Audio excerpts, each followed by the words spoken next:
Welcome to the Windows Central podcast for episode 53 for June 16th, 2017. And wow, I flubbed that beginning. It's been a very long week. Hey everybody, Dan Rubino here, editor for Windows Central along with Zach Bowden, here to talk about the big Microsoft week with Windows and Xbox and Surface news, as well as other related topics. This week's going to be extremely busy, but we'll try to keep it under 60 minutes. Shouldn't be too much of a problem. If you never listened to our podcast before, we just focus on Microsoft and Windows and all the PC world stuff, and occasionally we will rant about mobile phones, but not too often. Zach, how are you doing this day? I'm not too bad. I'm still getting over the super awesome E3 event Microsoft had on Sunday, was it?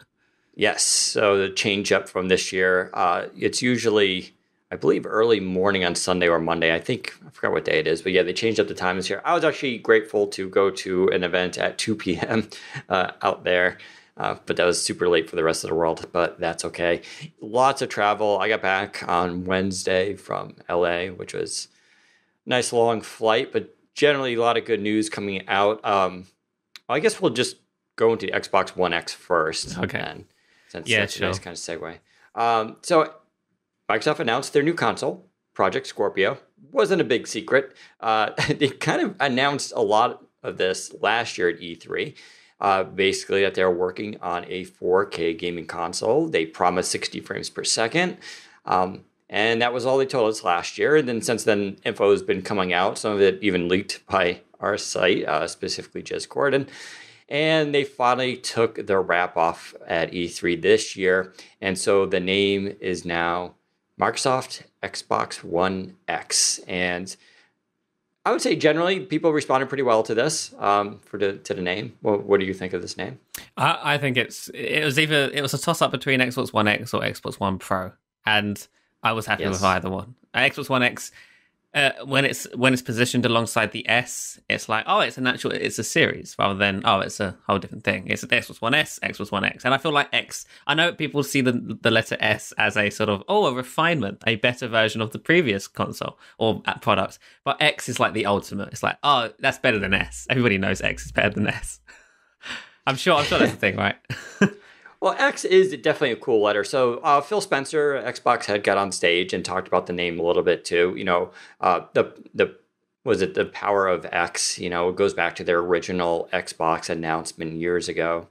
And so it's a nice kind of throwback to that. You know, there's also X just has this mysterious kind of component. Other people point out X is a Roman numeral for 10. Now I think we're starting to get into a little bit of, weird conspiracy theory stuff. Half-Life 3 confirmed kind of thing. But I don't. I mean, I guess X could be Windows 10 too. There is obviously, Xbox One, the operating system does run on Windows 10. And the question, of course, is, are they going to do more about that? They didn't talk at all about that kind of feature this year. Instead, they focus purely on the capabilities of this device. And it was a very interesting presentation, partially because what they didn't show you, never once did they show you the home screen. Not that you would expect would necessarily be different, since this is part of the same family as Xbox One, One X, or One S, and now One X. But we've heard rumors that the UI is going to get updated again at some point. But they just wanted to focus on what this thing was capable of doing. They did show off Forza Motorsport 7, which can actually do 4K at 60 frames per second. Now, we should point out that that is the capability of the box. It doesn't mean every game is going to do 4K at 60 frames per second. It's completely up to the developer to basically target that device and for whatever metrics they can get out of it. And that's going to get a little complicated. I think where there are Xbox exclusive games, they can definitely aim better for that. If it's a game that's available on all platforms, including PlayStation 4 and 4 Pro, it may be a little bit more difficult to actually hit 60 frames per second. So still a lot of details to come out about it. But let's talk about the box itself. It's black. It's matte black, actually. It looks a lot like the One S. The power supply, thankfully, is, of course, integrated. They basically took everything they learned from the One S and just put it to this box, but it's actually smaller than the One S, which is pretty intriguing. I got up close and personal with it. It looks like kind of a black box. This is almost kind of funny with the design where there's not much to talk about, right? It looks like the One S. There's nothing about it that's weird or sticks out. It's almost not the focus of that device, which I think is kind of the way it should be. These devices really shouldn't be standing out in your living room. They shouldn't put neon lights on it or anything like that. So it's just a subtle thing that will go below your TV. What do you think of the way it looks? I think it's nice. It's very stealthy, which I kind of appreciate. It's a box that goes under your TV. I mean, what are you expecting at the end of the day? But it's also smaller than the Xbox One S, which I thought was pretty interesting, because obviously you'd think the S could technically be smaller considering it's a lower powered console. But no, it turns out this 4K beast, as people seem to refer to it as, is smaller than the One S now. So that makes me wonder if they're going to do another refinement to the One S at some point, and that makes it even smaller. You know what? I'd still like them to release a discless console, one without a disc drive, because I haven't put a disc in my Xbox since like 2013. Yeah, I can kind of see that. Now, I mean, that would be a really interesting thing, because one of the selling points, of course, is that this isn't just plays DVDs. It plays 4K, Blu-ray, UHD discs. And in of itself, that made the One S a very intriguing buy, because Sony, I think, was selling their own Blu-ray player that was 4K. It was like $300 or $350. Like, you could buy the Xbox One S for cheaper and also get a gaming console out of it, which goes to show you the margins and the price points that these companies work with. It's pretty technical. Now, the Sony one, of course, it's going to be a more technical DVD player that can do a lot more. So I know a lot of audiophiles and visual people will be saying that one's better. But for your average consumer, the One S is actually a great entry point into 4K Blu-ray. Now, that does raise the question, like, do you do that? I'm one of those people, you and I have talked about this before, and I know we've had chats about this, about being all digital. Mm-hmm. And I rarely buy actual physical discs. Now, I do have a couple 4K Blu-rays, which I bought to do the review. But yeah, I do not often just get up from my couch, put in a disc. It's like...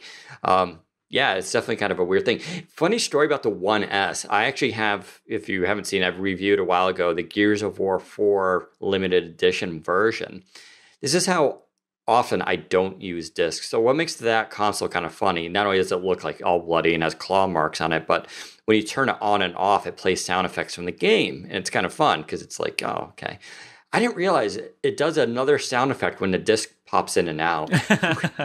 And I only found that out a couple of days ago. And that's because I never used a disc. And I was totally surprised. I'm like, wait, there was another one? So, but yeah, that, if they did take that out, they could definitely lower the price significantly and make it smaller and everything like that. And I don't know why they don't do that. It's kind of interesting. Gamers would flip out. This is the same problem that we had in 2013 with the original Xbox One vision. When they announced the Xbox One, it was like, oh yeah, all very digital, but that also means DRM and blah, blah, blah. Gamers hated that idea, whatever. So we don't have that now. And I mean, I wouldn't be surprised if they did it in the future, because we're fast approaching a discless world. I don't see discs being a media that's hanging around for the next 10 years, it personally.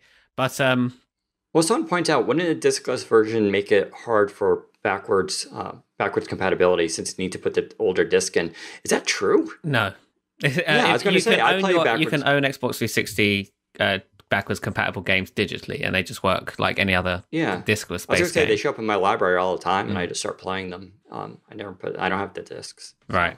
And yeah, I mean, I would totally buy an Xbox One without a disc drive, because I would just love the small. Imagine it would just be so small and amazing. It would be super great, I think. But it could also be sold for slightly cheaper if you think about it as well, because obviously the Blu-ray drive, you take that out of the equation. How much would the Blu-ray drive be in the Xbox One? I'd assume quite a bit if the $300 Sony Blu-ray thing is probably $100. I would say. See, you could imagine an Xbox One S without a disc drive, $199 for that. That'd be pretty amazing. Yeah, I don't know. We'll have to see. But overall, it was a pretty impressive thing. So this comes out, first of all, we should talk about the price tag, $499. So somewhat controversial amongst certain, I'd say the gaming community, maybe. To me, the response, I know Jez was very concerned about this. He's like, oh, the gaming community is just going to totally backlash against that. And I'm like, well, they're dumb. Yeah, that is true. They are. And I brought this up before, and I'll say it again. Same thing with the Razer Blade Pro. When I reviewed that, it's a $4,000 gaming laptop. Who buys that? Well, actually, a lot of people buy that. In fact, I also heard now the Acer Predator 21 that $10,000 laptop that weighs like 24 pounds or whatever, that has the full mechanical keyboard in it, and it's like a full desktop PC. They only made like 300 of them, already sold out. Okay. So that's a $10,000 computer. So there are people out there who want to spend, I would say premium money for these products. And, I'm an old. And so, but my generation grew up gaming, right? So I grew up playing ColecoVision. I remember playing my cousin's Atari 2600.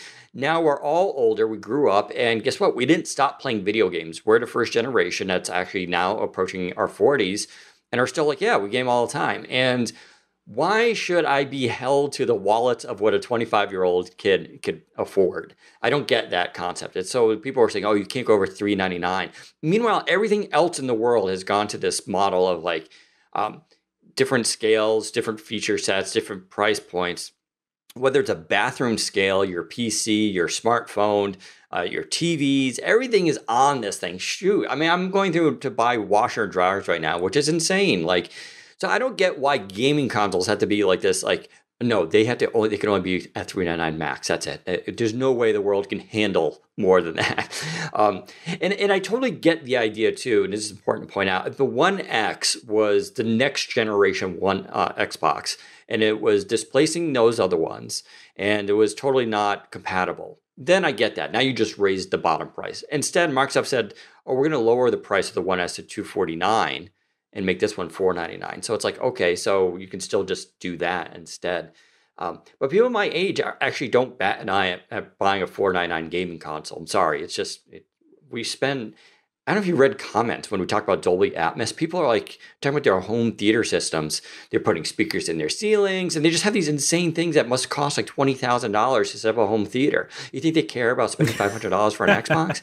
I mean, it's like, it's totally insane. Now, it's fine. I mean, so long as Microsoft doesn't ignore the One S, and they're not, then I don't see the problem here at all with this. Right. So I think we need to put emphasis on the fact that this is not the next generation of Xbox. Right. This is another addition to the current Xbox One family. The original Xbox One, the big black box, the Xbox One S, and now the Xbox One S. They're all part of the same generation. They're all part of the same story. And I think a lot of gamers don't seem to understand this, in the sense that Microsoft is changing how the gaming console industry, at least, right, sees new product releases. 10 years ago, you'd have a new Xbox, then you'd have revisions to that specific Xbox, then you'd have the next generation. So for the Xbox 360, we had the Xbox 360, Xbox 360 Elite, Xbox 360 Slim, blah, blah, blah, blah. Then you had Xbox One, which was the next generation. Xbox One X is not the next generation of Xbox One and Xbox One S. It's called Xbox One X for a reason. It's got the one in it because it's part of the same generation. Xbox 2 would be the next generation, or whatever they want to call it in the future. And I think what Microsoft are trying to do here as well is that they're trying to break down the generational gap between consoles. Yeah, I was going to say, I don't think there's ever going to be an Xbox 2. I really think, and that's the funny thing, because gamers always complained about these generational shifts because it always broke compatibility. It was a complete new system, and you always had to like basically start over. In order to leverage it, you needed to like get a bunch of launch games with it. And Nintendo's facing this right now, right, with the Switch. And here's Microsoft going, we're breaking that model, and we're just going to continue, because the new way games are developed is that they scale. So that's why they scale on PC. They're going to scale on consoles. And so presumably they'll just release like, I don't know what would come after One X, but they might even just keep it that and just be like someday, oh, it does 8K gaming now when 8K becomes a thing, which of course it surely will.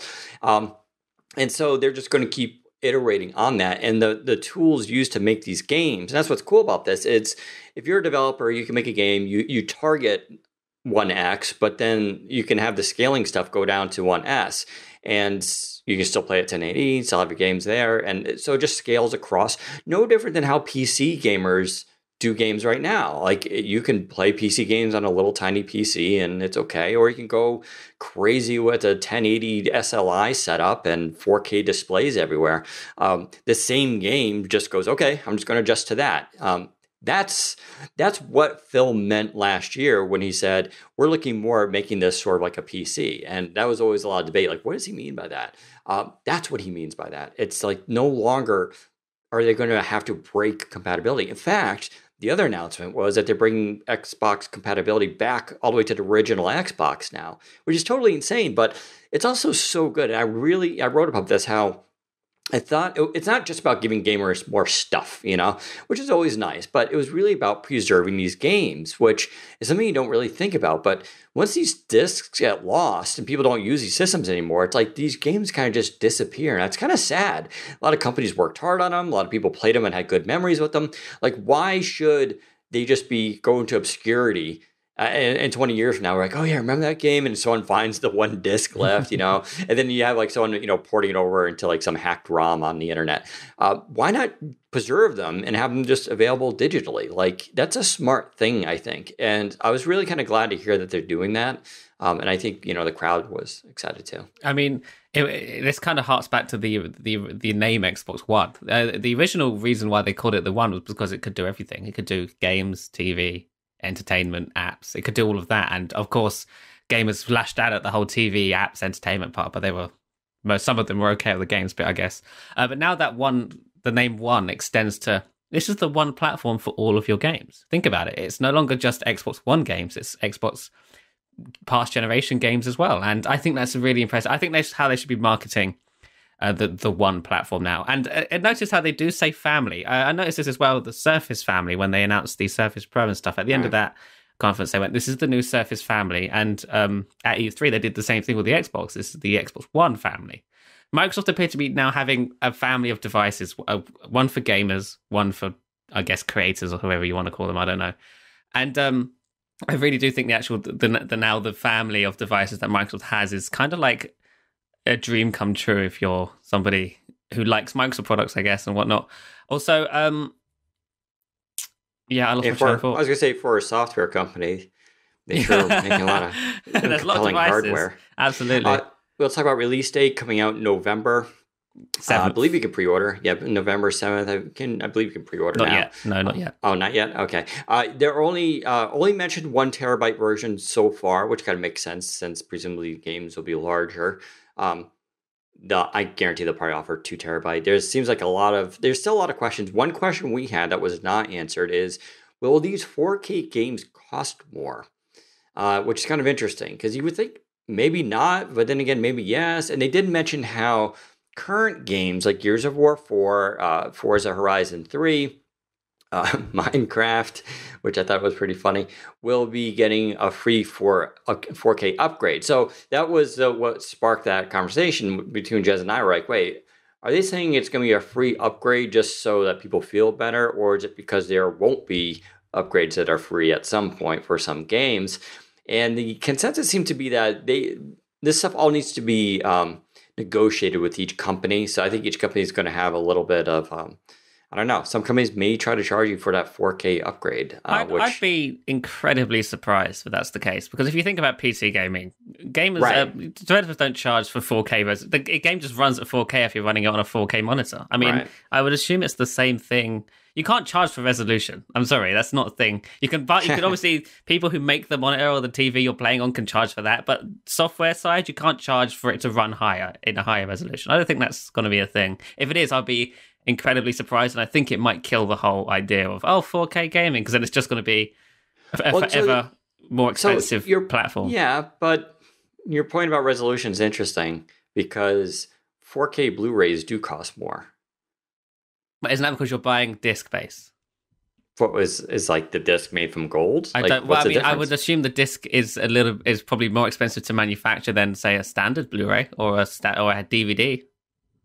Maybe I don't know. I'm just saying there is a little bit of precedent for that kind of stuff. So I don't know. We'll have to kind of wait and see. Microsoft was not, put it this way, Microsoft had the opportunity to put it to kibosh on that and say, no, that's not going to happen. It's all the same price, and they didn't. That's worrying. So we just don't know. I tend to agree. I don't think this will happen, but it's just, this is going to new territory, right? So we'll have to kind of wait and see. Speaking of games, lots of games, 47 games were announced or shown, along with 22 that are either console exclusives or console launch exclusives. So that wording there is always interesting. Console launch exclusive means, of course, Xbox just gets it first, but it'll go to PS4 later on. So I liked the games that they showed off a lot. I really appreciated the diversity stuff. I remember we were talking about this, Jez and I, how 2 years ago I covered this event, and everything to me was just Call of Duty, whatever. And it was just, Tom Clancy's this. And, I get it. And I get first person shooters, online multiplayer games are huge. And that's fine. People love it. As a casual gamer myself, I don't care about half those games. I'm not into that stuff. I actually do really like indie games because I grew up playing arcade stuff. And to me, that's what those kind of games look a lot like. So I was fine with it. But there was some criticism that there weren't these and I kind of get it. First of all, there was no Halo or Gears of War. Yeah, and that broke my heart. This is the first E3 since, I guess, 2001 where there was no Halo. That's a big thing. That's a big deal. So, and I kind of get there was no, to borrow that phrase, no Halo game, and not the franchise, but no centerpiece game that was it's sort of like when Nintendo releases something, you generally expect, okay, where's the Mario game? Where's the Zelda game? And you expect that one center game that's just the craziest thing. It's full 4K, 60 frames per second, absolutely beautiful tech. The one game that you can show off that's almost a little unfair, the one that everybody's going to be looking oh my God, that's amazing. And then the rest of the games aren't as good. They didn't actually have that. Now, of course, they showed off Forza, and that does 4K 60 frames. But, racing games are a very specific genre, I would say. It's not quite that one game that would attract a mass audience. Now, part of this, I think, is what, Phil Spencer, his new strategy is, which is he doesn't want to show off games that won't come until say there was a game coming out planned for fall 2018. They didn't really want to show that off now. They don't want to show off stuff that's only going to come out a year or two from now. They want to show off stuff that comes out literally the next year until next E3. And the reason for that is something like Cuphead. Now Cuphead is unique, and that's finally coming out, by the way, in September. So Cuphead was shown off, and it was okay, it's coming out, and then it never came out, and it was 2 years later. Now, in fairness, that's because the game they thought was so good and they believed in it so much. They're we got to build this out, make this way more of instead of a small indie game, make it bigger. So, but that's why they don't like to pre-announce things that have that someday it'll come out kind of thing. So I kind of get that. So obviously Halo, I would say, new Gears, whatever are all in the works, but. Yeah. Yeah, that is a change from what they used to do previously, because Halo, typically they would announce a new Halo, then at the E3 after they'd show off the Halo that they announced last time for release in the fall of that year, where they're now playing the game. So it'd be you see the same Halo twice at two E3s. You see a teaser trailer at the E3 beforehand, then you see them playing the game at the next E3. Then in that same year, it would come out in the fall. This year, we haven't got that, so I assume next year it would be... Because, Halo's on a typical release cycle of 3 years, and the last one was, I think, 2015. So, 2018, fall 2018 makes sense for Halo 6. So, if they were to show it off at next year's E3, they would have to do not only just a teaser, but a full-on, here is the actual game we've been working on, because it should be almost ready at this point. I don't know if I like that. I like the teasers. The teasers get me hyped up, and I'm not hyped anymore for Halo. I'm actually kind of annoyed and sad. So yeah. It is what it is. I'm excited that Gears will be in 4K. Still trying to find out if it's 60 frames per second. But this is, it's a new era. It's something that's going to be built up. To be clear, Microsoft does not expect that the One X is going to outsell the One S.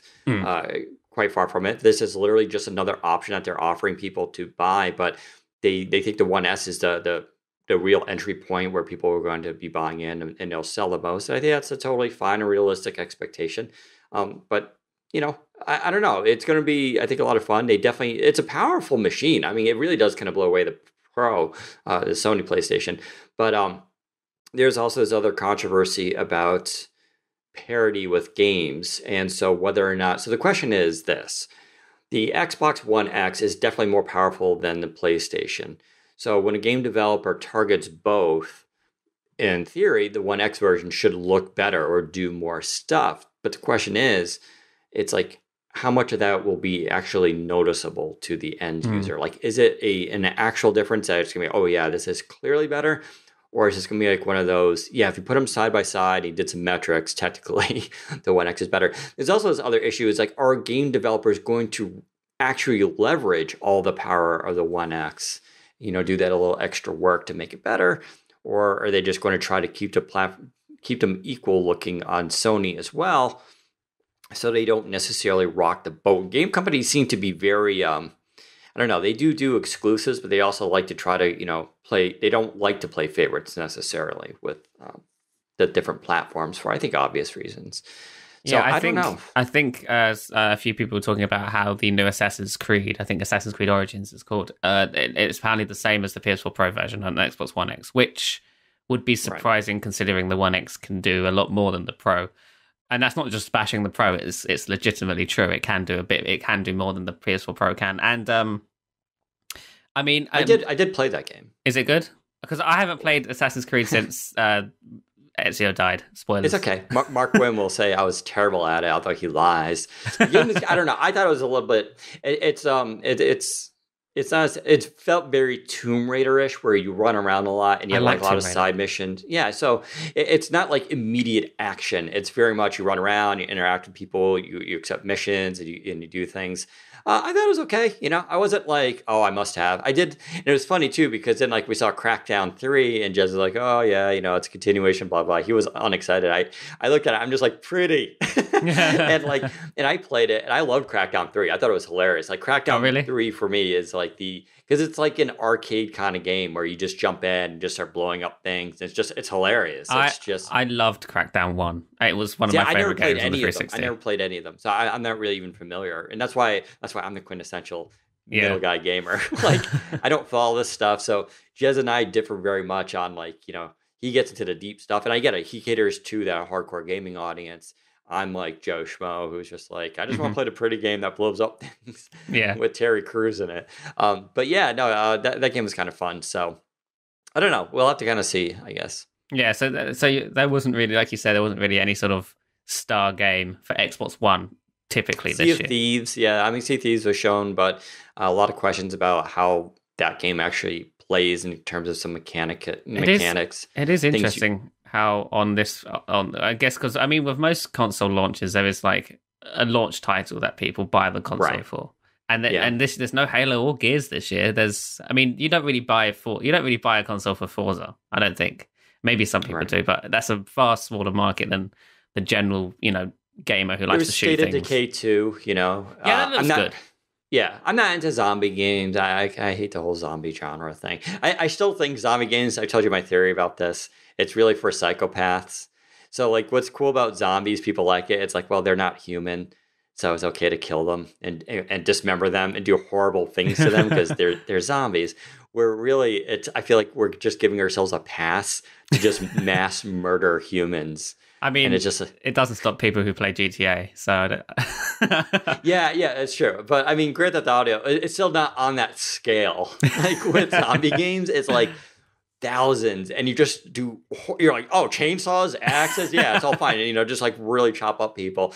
And I'm like, you're really just killing humans, but you're telling yourself they're dead, so it's okay. I don't know. That's how I view it. That's my. If you're into zombie games, that's how I'm analyzing you. But yeah. So State of Decay, yeah. I don't know. Well, obviously more will be coming out over the coming months. There's a lot of questions to be filled in, but I think overall it was a pretty successful launch. Don't forget these launches it's all about relativity, right? So did Sony have like an outstanding events? I didn't even pay attention to Sony ones. I was too busy, but my feeling tells me that the Sony event was not that like amazing either. So a lot of it was VR, where Microsoft had zero VR. In fact, they won't even talk about VR. Our sources tell us that basically Microsoft sees VR is still a little too early.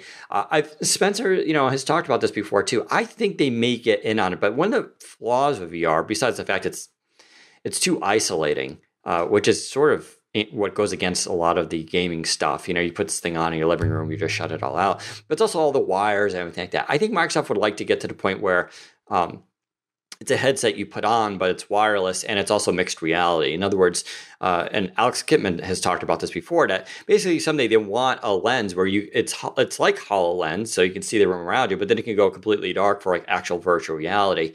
And if you think about that, technology should be a thing that could happen in the next couple of years. I think when you get to that level in gaming, then it becomes a lot more compelling, because VR is just one of those technologies. We all know we want it at some level, and it's got a place. We just don't know how big it's going to be. So, right.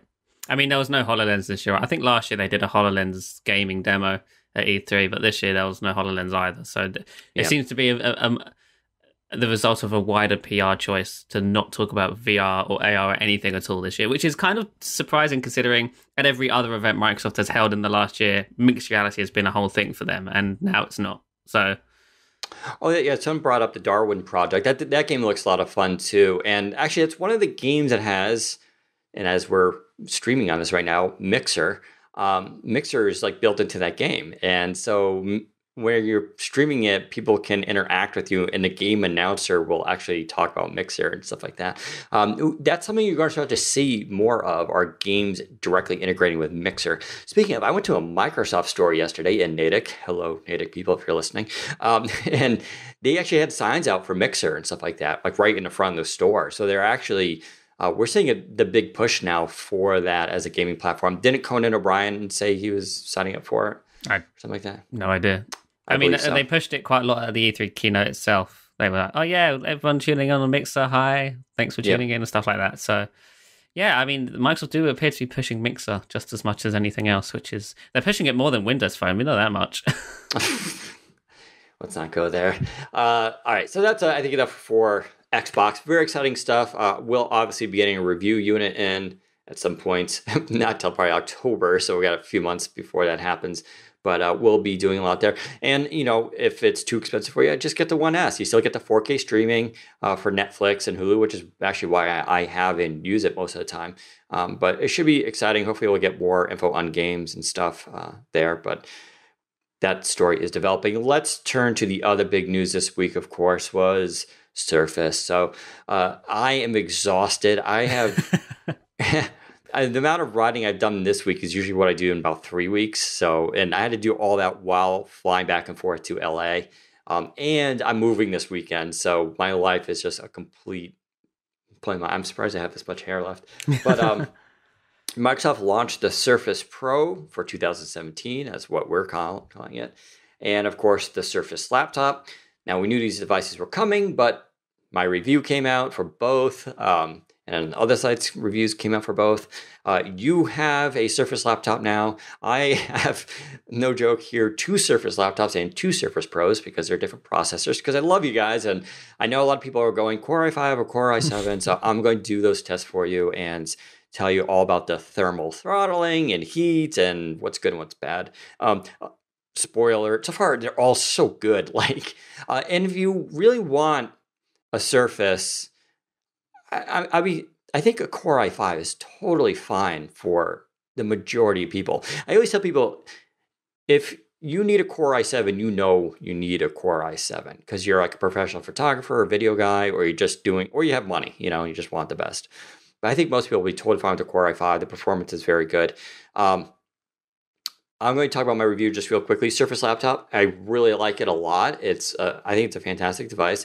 SSD was slower than I expected. I mean, I've tested a lot of laptops recently. It's one of the slower ones. I don't know why that is. I guess they had to cut money, somewhere.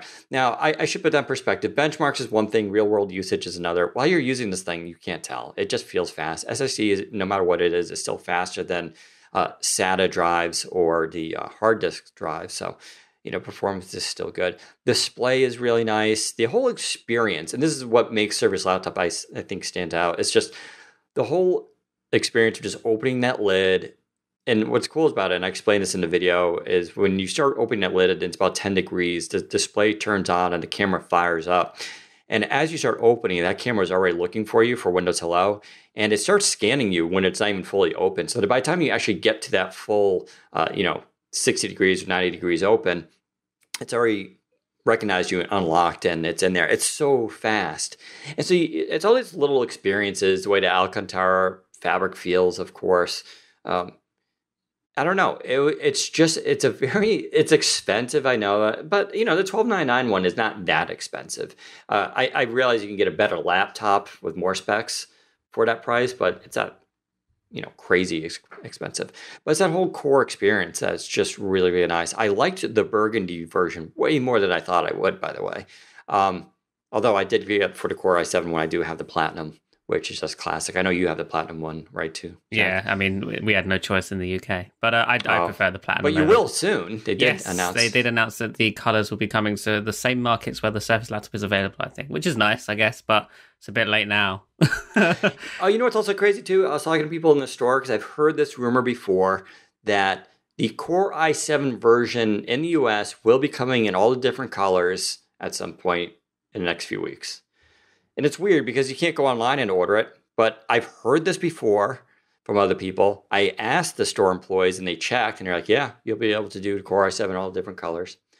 So there you go. For what it's worth, that's a 16 gig model, the high end one. Really quick about the Surface Laptop, which nobody has mentioned in any of their reviews at all. It makes a premium sound when you close it. It's like, it sounds like a car door. It's like, yeah, it's so. I just like closing it because it sounds so good. Panos actually talks about that. Does he? Oh, wow. Yeah. He mentions that he even worked on the sound when it closes because, yeah, it's a very... it's so good. If you go to a Microsoft store, just close it. You will want to buy it based on the close sound alone, I'm telling you. Panos and Ralph will appreciate you notice that. Because, yeah, it's definitely true, though. It's just one of those... It's hard to describe. The laptop is not the fastest laptop. It's not the most powerful laptop. It's not the cheapest laptop. It doesn't have the highest resolution screen. It doesn't have the most ports. We all know that. We know it's not the most future-proof. And yet, it's the best overall core experience just for using Windows 10. Just opening and using a computer, it's just delightful to use. It makes you want to use it. I almost said when you open it and you go into your work, it's almost a boring laptop in the sense that all you see is a beautiful display and a keyboard and trackpad when it's opened and you feel the Alcantara. There's no grills.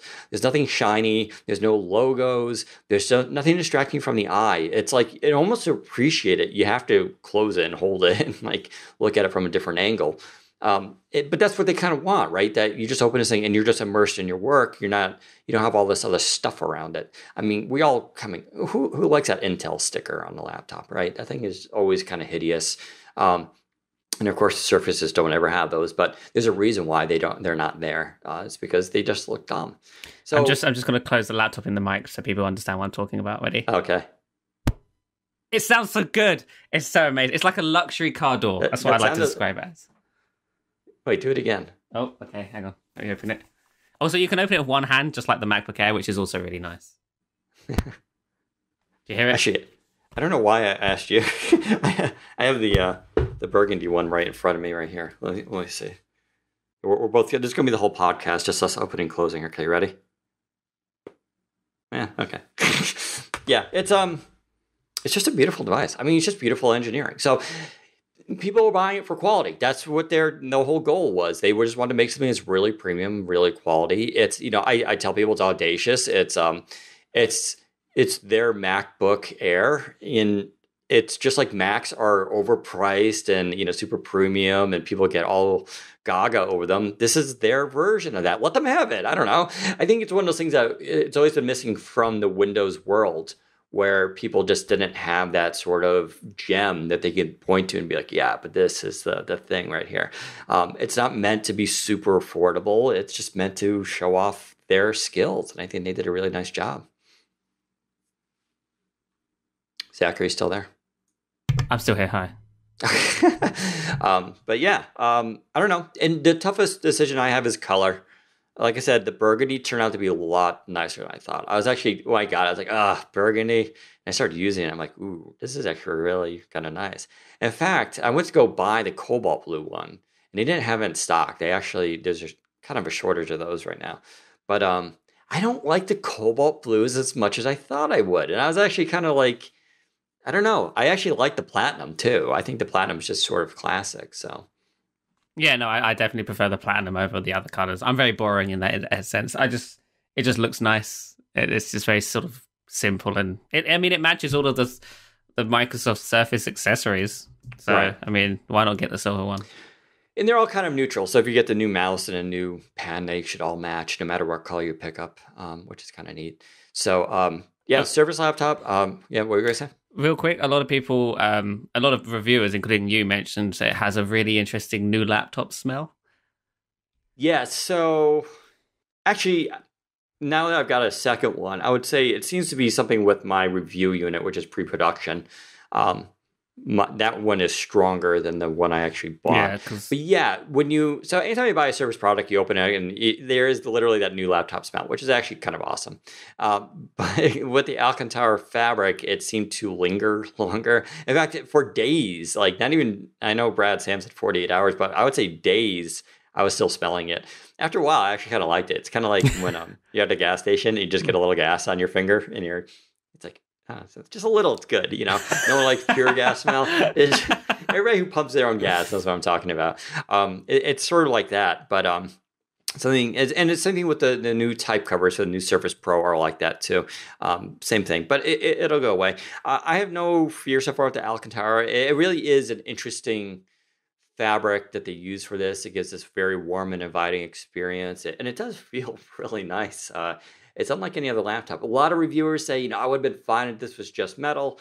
And I'm sure a lot of people would have been, but at the same time, it would have made it a little bit more boring. It would have been just a tad, less interesting. Because the Alcantara, a lot of people are just talking about it because it is. As soon as you see it and you feel it, it's just a more emotional response to the device that kind of keeps you intrigued by it, as opposed to just another all metal, really nice laptop, which there are plenty of those out there. So hopefully it'll hold up. Microsoft seems very confident and it'll hold up. But we'll just have to kind of wait and see. Of course, it doesn't have USB Type-C. It doesn't have Thunderbolt 3. I don't want to dwell on this too much. We've talked about it before. It's a shame. If you really are into Type-C or you really want a Thunderbolt 3 system, obviously other options out there.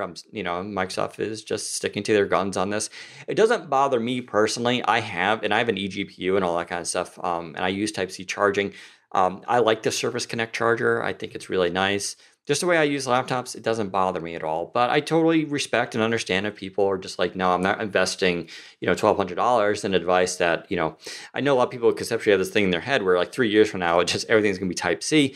I'm not really convinced of that, but it also depends what you're planning on doing. Like the only reason I use a USB port on my device is honestly a thumb drive. Like that's what I plug in. I don't plug in mice because there are Bluetooth mice for that. And that's why Microsoft makes the Surface Arc mouse, the new one that's coming out. Which I have, by the way, which is actually really nice too. I should do a mini review of that. Then, of course, the people with Type-C, they like to do things like external monitors, HDMI, output video and all that kind of stuff. And this thing with eGPUs, which, I have a Razer Core with the 1080 Ti. It's awesome. Totally niche though. People are not really going out and spending like $1,000 on these kind of accessory systems to game. Not yet, not in masses. That may be a thing in a couple of years, but I don't know. I feel like, and for a lot of companies and businesses, they still just have USB Type A, and I don't see that shifting for general accessories. That's not to say Type-C is not powerful. I mean, I have to admit, plugging in monitors to Type-C is kind of a cool thing. It could do 4K at 60, especially when you go for the full Thunderbolt 3. But as we've seen with devices, it's a hard thing to do. Dell's XPS line, I've told people it only has 2 PCIe lanes, and so it can't do full Thunderbolt. It's listed as Thunderbolt. It doesn't do full Thunderbolt, so wrap your head around that. So it can't do eGPU support, and it can't do the same thing as something like a Razer Blade. I don't know. Complicated problem. Someone asked, can we quickly see the new Arc mouse for those listening, watching the video? I think you've got it next to you, haven't you? I don't have it next to me. Yeah, sorry. I actually, it's in my... Oh, you know what? It's not. I don't have it right now. That's right. Mark Gwynn borrowed it because we were in LA. He didn't have a mouse. Oh, Mark's got to give it back to me. Yeah, it's kind of cool. I mean, if you like the Surface, the original one, it's like that. But they got rid... I don't know. They got rid of the strip in the middle for the scrolling. Instead, it's just all Surface, and you do two-finger scrolling on it, which is kind of nice. I have a question. You know how the original one, when you scroll, it makes that noise as if you're scrolling a revolver? I showed you the that. Second one... Yeah, no, I didn't know I did it until you showed me. Does the second one do it as well? It does not. No, I'm getting the first one then. Yeah, I'm a big fan. So if you don't know, the original Surface Arc mouse, which you could still get, it's black, and it has this little strip in the center for your finger for scrolling. So it simulates a wheel. And what's neat about it is there's a tiny speaker in this mouse, no joke. And when you scroll, it does an audible kind of sound. And it sounds corny, but it totally simulates like you're scrolling a click wheel, and it's like it's really funny how your brain kind of goes, oh yeah, it's a click wheel. Mm-hmm. Yeah, this one doesn't do it. This one is more like a trackpad that's curved that you can use. Rubbish. And so yeah. So if you like the other one, I would still get that one. But I like the arc kind of on a new one. It's the shape is a little bit different, so they just refined it, I would say. But the old one is still good enough. I still have that one, and I'll probably end up keep using it. I may even buy another one in case they discontinue it. Speaking of accessories, Microsoft appeared to be rebranding some of their accessories and introducing a new keyboard, which is interesting. So yesterday we noticed that Microsoft had changed the name of their Surface keyboard and mouse and Arc mouse and changed it to Microsoft keyboard, mouse and Arc mouse. And not only that, they've also introduced a new Microsoft keyboard with fingerprint ID. Now, we had heard rumors that this was coming a few weeks ago, and yesterday it just showed up. No announcement on the Windows blog or anything. It was just in a YouTube video. They was like, here's the new keyboard. And essentially, it looks just like this one. This is the Surface keyboard. It's a very sleek, chiclet-style keyboard. And instead of the second Windows key on the right of the spacebar, it's this fingerprint button. And you just press that with your fingerprint, and it logs you in with Windows Hello. And it works with Windows 7, 8, 10, whatever. And Android and iOS, I believe, as well, which is interesting. And yeah, it's also wired. You can also have it wired if you want. It is a Bluetooth keyboard, but if you plug it in with a micro USB cable, it's you can use it wired, which is great, because that's what I'm going to do, because I hate Bluetooth keyboards. Bluetooth still has quite a bit. I wish my ergonomic had that, although I don't know where they would put the plug. Of course, the big downside of this is still no backlight, which is a little... Right. And I get it. I get it, because even though you can plug it in, it's optional to plug it in. So if you had a backlight, what would you give the customer the choice? Like, it's only backlit if you plug it in. Mm-hmm. Or it's backlit when not plugged in, but you got to recharge it. Like, that's just gets into that weird kind of... I mean, that's why they don't do backlighting on these keyboards, so it's a little annoying. But. I mean, and this keyboard is not cheap. It's more cheaper than the original Surface keyboard. It's $129.99. Yeah, their keyboard's always expensive. I mean, I'm still using my Surface Ergo, which I have. I won't show it, but I still use that with my Alcantara. Yeah. The Alcantara on that's different from the Surface laptop, right? Yes. Because I mean, this week I was talking to some people at Microsoft, and they did mention that the person who I was talking to actually referred to it, the Alcantara on the laptop and on the new Surface Pro covers, as Alcantara version 2. Yeah, that makes sense. Which is interesting. Yeah, this Alcantara does apparently wear a little bit more on the Ergo keyboard. It doesn't have this extra layer that they put on as polyurethane layer to protect it. So it does feel a little bit different. The one on the laptop and Pro feels more sturdy. So that's good. And you can expect, some revisions like that. Speaking of, we haven't talked about Surface Pro yet. So Surface Pro also, by the way, about those accessories, I think that's a good decision. So I think what Zach was trying to get to is that they renamed Surface Keyboard and Surface Mouse, or Surface Arc Mouse, to Microsoft Arc Mouse and Microsoft Keyboard. And the reason you want to do that is because you don't want to people like, that's a nice keyboard. Oh, it's Surface Keyboard. I don't have a Surface, Right. I think that's a smart decision. Just call it Microsoft Keyboard. I think they were using there's a good example of why I think they were using a Surface brand name to sort of go, this is your premium products. But it's fine. I think that was a good shift back to the Microsoft thing to maybe sell more of them. Surface Pro for 2017, also known as Surface Pro 5, now available. So very good. I also did a review of this. I actually liked it slightly better than Surface Laptop, which kind of blows my mind. Surface Pro is just kind of perfected at this point. And I realize sometimes people see it compared to Pro 4 and they're like, oh, nothing changed. But it's all these little smaller changes that they made that make it just such a compelling device. I feel like this is what they've been trying to sell us for years.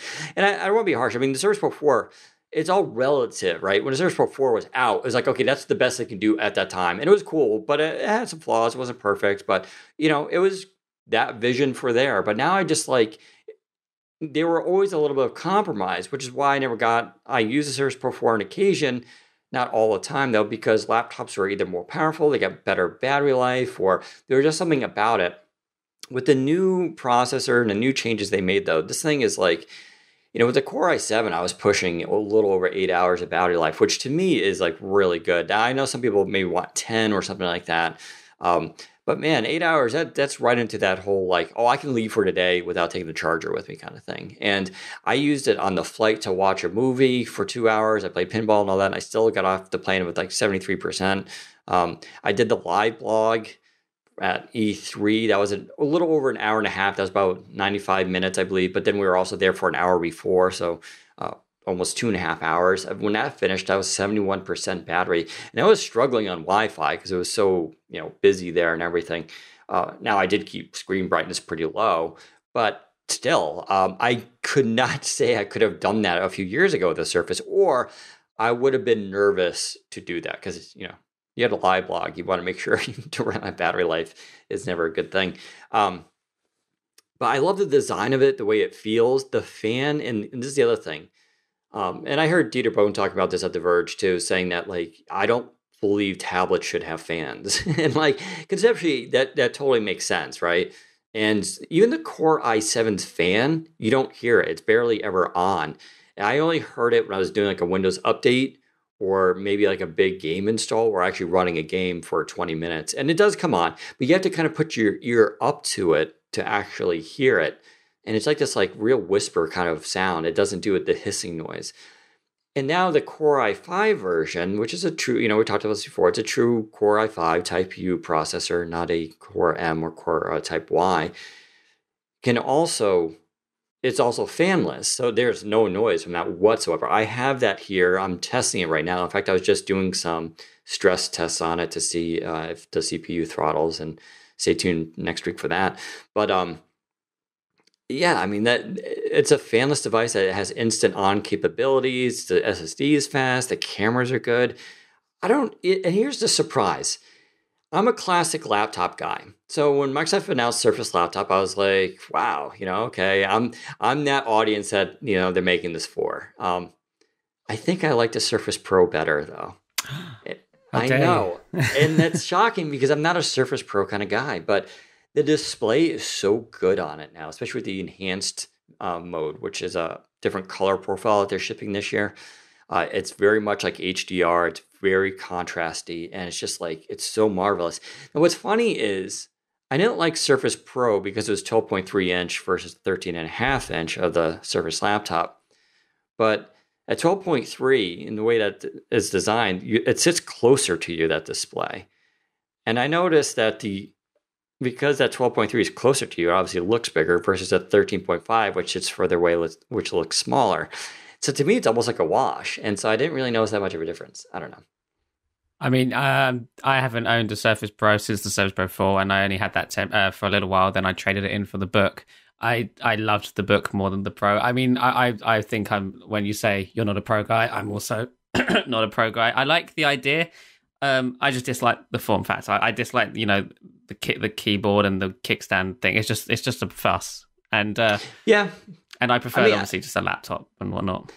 And I get that. I get the complaints. I get when people. I'm not here to try to convince people that this is the way to go. I'm just saying I'm actually surprised how much I like this device and I'm using it all the time. It's just something about it's just slightly thinner. The edges are slightly more softer. The new Alcantara keyboard is really nice. I think some of the display too. I just find the display just really, really gorgeous on it. So of course, there's a new pen.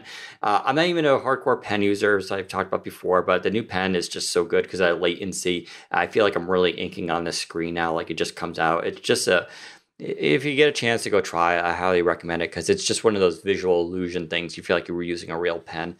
I don't know. This device to me is just like, this is it. I mean, obviously it'll get better next year, a year and a half from now, they'll do something. I'm just saying that this right now, I feel like is a no compromise kind of experience, whereas there's always a little bit of a trade-off going to these. There's still the form factor trade-off, of course, but I don't know. I'm really, really impressed with Surface Pro. I'm surprised because I look at the Surface laptop, I'm like, Jesus, that thing is so gorgeous, but I don't know. It's just something, what it is with laptops, of course, it doesn't transform. And there's something about having the Surface Pro where it's like, oh, I can use it as a tablet. I can flip it around. I can go to that new studio mode. Like that versatility, it's kind of nice to have. And when you don't have it, you do start to feel a little bit locked. But yeah. I literally never used the Surface Book in tablet mode or whatever you want to call it. So I'm not too fussed about the laptop not having any sort of magical ability to detach and whatnot. Quickly going back to the fanless thing, I think it was with the Surface Pro 3, Microsoft made a big deal about the smallest fan ever in the Surface Pro 3. This is like a marvel in engineering. And 2 years later, it's like, you know what? No fans. No fans is better. Well, yeah, I mean, that comes down to it's the processors and Kaby Lake switching to 14 nanometers. That's just going to get better as that happens. They can only engineer around the external technology that they have to work with, right? So they don't make the processor, but when Intel goes, oh, here's the thermal constraints on this, is what you can do with it.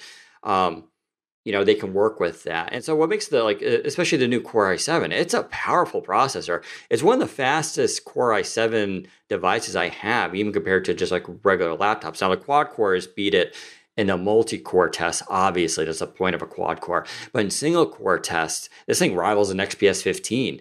Now, XPS 15 still gets the GPU benefit, all the other stuff, which of course makes up for it, faster RAM, faster SSD.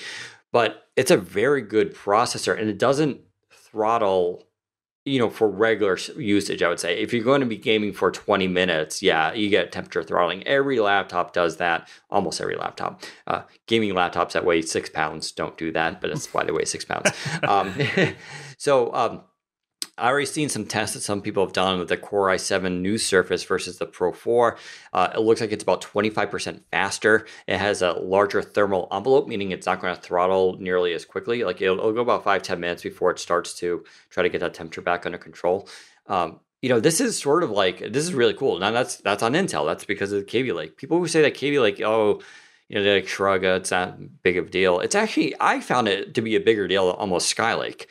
Kaby Lake really does have a lot of good thermal constraints, and the performance is really good. But I would say, if you're, like I said, looking to get to Surface, totally go for the Core i5 version if you can. And the Core M3 is fine too, but I think the Core i5 version is that sweet spot. Most consumers will be totally happy running apps on there with no problem. Yeah, so the general consensus is Surface laptop and best Surface Pro is now your favorite Surface in the world. Yeah, so I suppose. I mean, it's tough to choose. It's all trade-offs. I do find the Surface laptop performance in benchmarks is slightly better than the Pro, maybe because a little bit more thermal room in there. Not a big deal. I don't know if it's going to be a real world, thing you can notice, but I think I want a Surface Studio. All of this Surface talk makes me want to buy one. I know it's like a terrible purchase for somebody who won't use the pen on it, but it's just such a nice, it's because the Surface Studio is available in more markets now, including the UK. And I had a chance to have a good old try on it, including like putting my weight on it and stuff. Yeah, I want one, but they're just so expensive. Nice. It's nice. I'm using it right now. I just can't justify replacing my desktop with a Surface Studio because it's just not as powerful. But I just it's sort of a this is definitely form over function. They just need to make a Surface monitor. That's all it needs. They make that Surface X. They need to make for gaming. Oh yeah, interesting. Yeah, that would be because I don't know. Would it be an Xbox? I think we've had this conversation before. No, it won't be an Xbox. It'll be a gaming PC. Yeah, I mean, they could call it Xbox though. Xbox PC. Speaking of, let's give a quick shout out to Razer. That was another big announcement this week. Razer announced the new Blade Stealth, which actually you can order it now. And so great. I was really excited about this because I love companies that I can see that are paying attention to what customers are asking for. So if you go into community forums for Razer products, there's actually quite a few things. One thing they talk about, of course, is quality control. And I've heard a lot of negative things about it. I've never had an issue with it, but and the company's aware of it. They started a new initiative to try to get under control. A lot of it's out of their hands, right? It's farmed out to their companies that make this stuff for them, but they're definitely trying to fix that. But one of the things that a lot of things people complain about were Razers was, so Razers make gaming PCs, and they're really nice gaming PCs. They're premium gaming PCs, but they're thin, they're light, they look great. People call them the Black Macs and all that kind of stuff. The side problem that they had was a lot of non-gamers were buying these things because they look really cool and they're pretty powerful. And if you're coming from the Mac world, that was sort of like your, one of your best options. I would also say, of course, the Dell XPS and now Surface stuff too.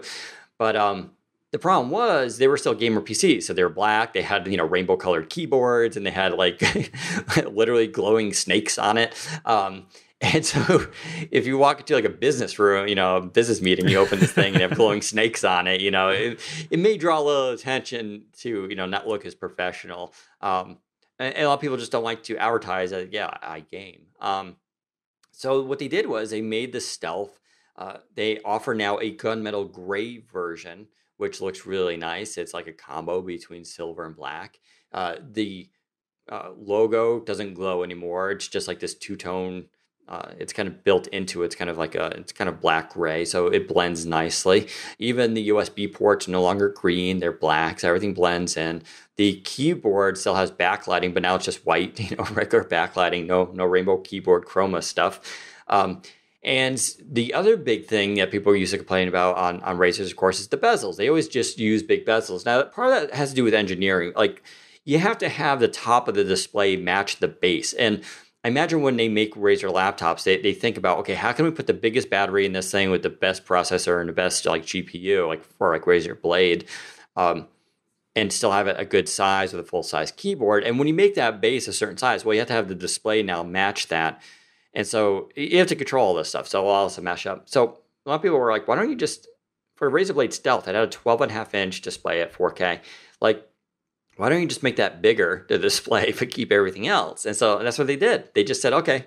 And so they made it, now it's 13.3 inch. So that's an option. You can still buy the 12.5 4K. But now the 13.3 is available in QHD, and they reduced the bezels by 50%, which is what you would expect when you get rid of the bezels. And that's just awesome. So you get a larger display. I'm 13.3 for me is the cutoff. Like that's where I could start to do okay with. 12.5 was too small. They have gunmetal gray. And also, finally, the other thing is it's a precision touchpad, which they finally changed that. I'm like, yes, you guys are getting it.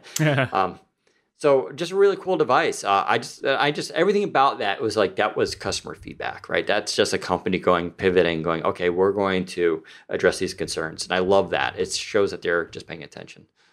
Yeah, I mean, I've looked at the Razer before, and I've almost bought one, but then obviously the gamer look, I was like, yeah, I mean, I don't game enough to be able to pull this off. Well, the funny thing is, compared to gaming PCs, totally muted. Like, if you look at like, some of the other ones, like Razer stuff is actually pretty tame, but still, they had to go tamer. Yeah, I mean, and I think that opens it up to a much wider audience than before, because I think a lot of non-gamers were also very interested in the Razers. Because I know I was very much so. I don't game on PC nearly as much to warrant me buying a gaming laptop or desktop or whatever.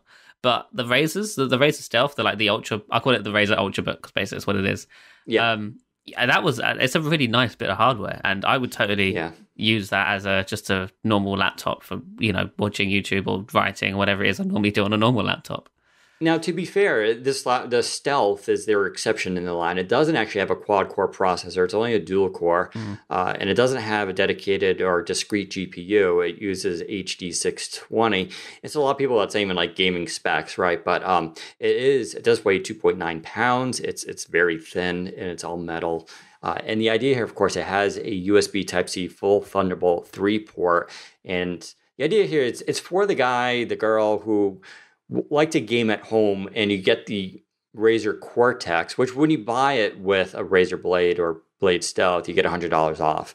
So you have that at home with a GTX 1080 or whatever and set up, and you game with your laptop. But then you just unplug this thing, and then you can take it with you to work and use the same device. And for a lot of people, that's a lot easier than going, I'm going to have a gaming PC and I'm going to have like a work laptop. I want kind of all in one device. They come in 256, 512, 1 terabyte SSD storage, and they're very good with their SSDs. They tend to use Samsung's PM961s in them, so it's very fast. And they only come now in 16 gigs of RAM, as opposed to you used to have the Stealth at 8 gig. Now it's 16 only, because once again, people said they only want 16. So I don't know. Those are available now. Go check them out. Hopefully we'll do a review of them soon. But kind of a great time for hardware, I'm telling you. There's just so many good options. It's getting better as well. Yeah. Cool. Well, I think that wraps it up. We're just over an hour, so we'll be back next week, of course, and maybe we'll even do a Microsoft Gaming Libations podcast. Oh, yeah, we have that show that we haven't done in 2 weeks. Yeah, sorry, folks. We've been busy traveling. Things will start to calm down. I'll be in my new house the next time we do this podcast, so that should be exciting. So expect the scenery to change. I think the wall will be like grayer. so I think most of you will notice. But yeah, it should be exciting. So thanks everybody for tuning in. We'll stick around now to do some questions. Of course, if you're listening to this recorded, you won't hear those questions. So join us live at Fridays at 2:30 p.m. on our Mixer channel, and maybe we'll even be back on the YouTube if we can figure that one out at some point. But there you go.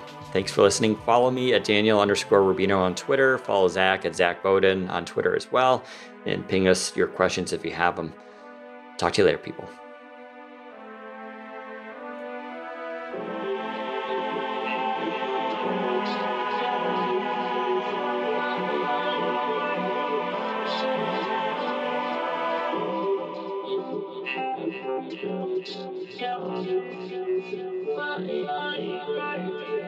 Yeah.